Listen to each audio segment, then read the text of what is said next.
So to continue unmounting the front head unit, we have to use a T25 wrench to unmount 2 screws on the right side, 2 screws on the left side, and 1 screw that is underneath the headlight. So we're going to proceed to do this.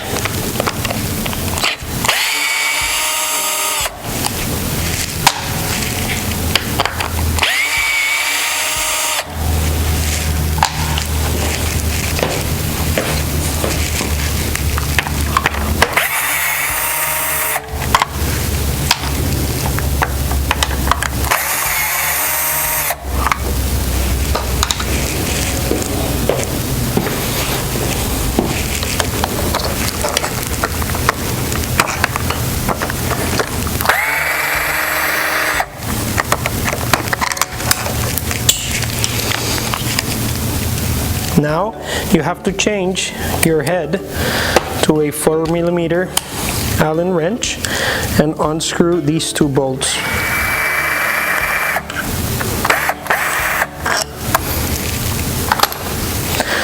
So now you have loosened the complete head unit, and it will slide out very easily. And we are going to show you in a separate video how to change the brake lever and the throttle unit.